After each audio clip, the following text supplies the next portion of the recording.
নমস্কার বন্ধুরা, আমি হলাম মমিতা কুন্ডু আর আপনারা সবাই দেখছেন আপনাদের প্রিয় YouTube channel gardening with mom. আজকে আমি চলে এসেছি ইকো পার্কে। এটা হচ্ছে রোজ গার্ডেন। আমি ভিডিওটি বেশি ভালোভাবে করতে পারিনি, যতটুকু করেছি ততটুকু আপনার সাথে শেয়ার করছি। ইকো পার্কে এখন বিভিন্ন ধরনের ফুল গাছ, গোলাপ বলুন, সালেসিয়া, ডায়ান্থাস, পিটুনিয়া, মানে ফুলের স্বর্গরাজ্য বলতে পারেন। সব ধরনের ফুলই ইকো পার্কে বিদ্যমান। এটি আমি রোজ গার্ডেনের পাশ থেকে যাচ্ছি।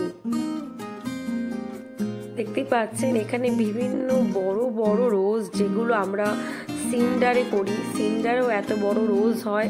এখানে মাটিতে খুবই সুন্দরভাবে এই রোজগুলো হয়েছে। আর এই রোজগুলো সারা বছর থাকে না, আমি দেখেছি এরা কাটিং করে রেখে দেয়। ঠিক এইভাবেই এখন যেহেতু শীতকাল, তার জন্য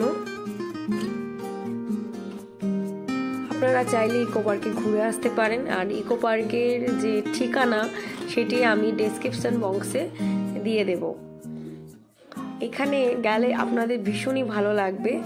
ভীষণই সুন্দরভাবে চারিদিকে পরিষ্কার পরিচ্ছন্ন এবং সুসজ্জিত বিভিন্ন ধরনের ফুল দেখতেই পাচ্ছেন। এবার চলে আসি একটা রোজ। এই রোজের পিকচারটা আমি জুম করে তুলেছিলাম, তাই এই রোজের কিছু অংশ দেখালাম। এবার এটা হচ্ছে পিটুনিয়া। দেখুন পুরো এক ঢাল বরাবর পিটুনিয়া রয়েছে, বিভিন্ন ধরনের পিটুনিয়া। আমি আপনাদের সাথে আমার বাগান পরিচর্যার ভিডিও শেয়ার করব অবশ্যই। তার জন্য আপনাদের চোখ রাখতে হবে গার্ডেনিং উইথ মম। এটি একটা দেখুন জবা গাছ, ভীষণই ভালো। দেখা হবে পরবর্তী ভিডিওতে। সবাই খুব ভালো থাকবেন এবং সুস্থ থাকবেন।